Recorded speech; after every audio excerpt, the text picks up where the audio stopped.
Hello bachcho, let's read the question first, and the question says the sum of the series to up to n terms 7 plus 7.7 plus 7.77 plus 7.777 plus up to so on.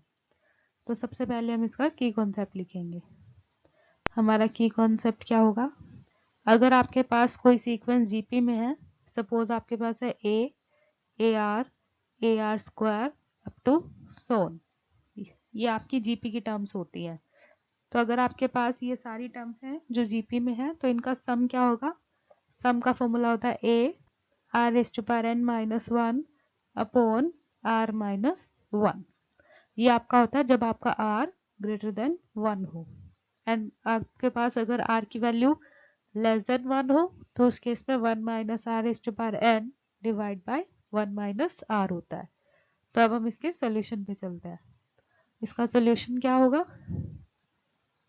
आपके पास जो sequence given है, जो series given है 7 plus 7.7 plus 7.77 plus 7.777 plus up to so on, कहाँ तक जाएगी? n terms तक, right? तो हमें इसका सम फाइंड करना है। अब हम इन सब में से क्या करेंगे? 7 को कॉमन ले लेते हैं, तो आपके पास क्या बचेगा?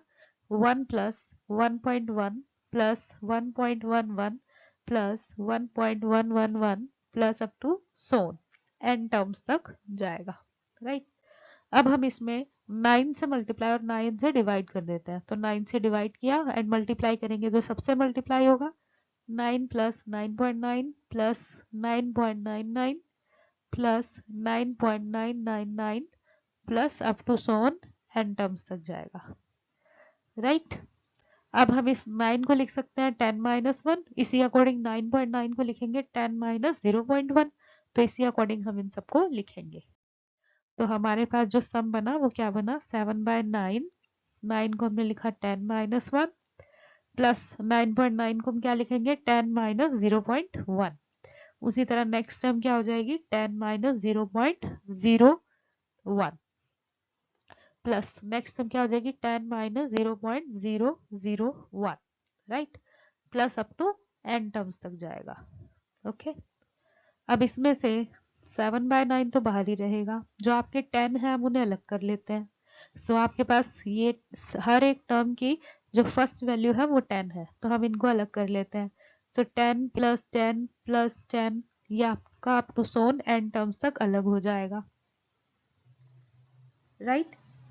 तो अब हमारे पास जो बाकी टर्म्स बचेंगी उन सब वो सभी नेगेटिव की होंगी, इसलिए बाहर नेगेटिव लिखेंगे।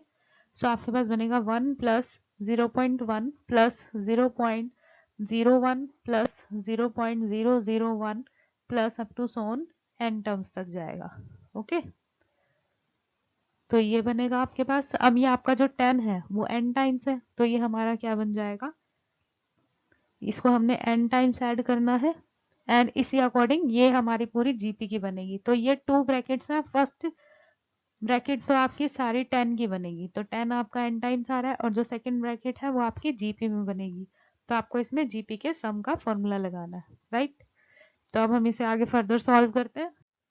तो ये आपका बन जाएगा 10, जो n टाइम्स आ रहा है तो आप इसे 10n लिख सकते हो, माइनस में ये आपका जीपी की सीक्वेंस बनेगी एंड जीपी का फॉर्मूला आप सभी को पता है, तो a into R raise to power n। R इसमें क्या होगा? आपका आर होता है जो आप सेकेंड टर्म को फर्स्ट टर्म से डिवाइड करते हो, क्योंकि ये जीपी में है 0.1 आ रहा है एंड 0.1 जो है वो लेस देन 1 है, तो इसलिए हमें इसमें कौन सा फॉर्मूला लगाना होगा?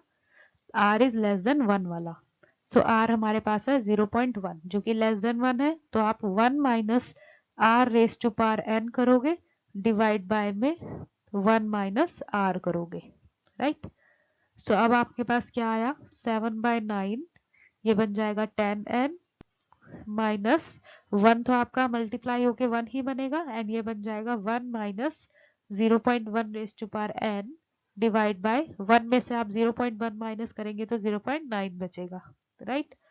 तो आप इसे फर्दर सॉल्व कर सकते हो। 7/9 ये आपका हो जाएगा 10n माइनस, ये नेगेटिव आप इन्हें दे सकते हैं, इनके साइन चेंज हो जाएंगे, तो -1 प्लस 0.1 की पावर n बन जाएगी। एंड हम अगर इसका एलसीएम ले लें तो हमारे पास क्या बन जाएगा 0.9 एलसीएम आएगा और 10 आपका मल्टीप्लाई हो जाएगा यहाँ 0.9 से। तो मतलब आप यहाँ पे कुछ इस तरह से लिख सकते हैं 0.9 इंटू 10n, राइट। एलसीएम ले लिया हमने तो आपके पास क्या आ गया 7/9। 0.9 को आप 10 से मल्टीप्लाई करेंगे तो 9 ही आ जाएगा। तो 9n माइनस 1 प्लस 0.1 की पावर n डिवाइड बाय 0.9।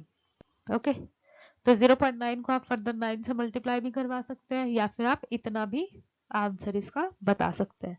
अगर आपको इसमें ये दिया गया हो कि आपको इतनी टर्म्स तक का सम निकालना है तो आपको n के प्लेस पे सिर्फ वो नंबर ऑफ टर्म्स को पुट कर देना, आपके पास सम आ जाएगा। Okay, so this is your final answer. I hope you understood well. Best of luck. Thank you.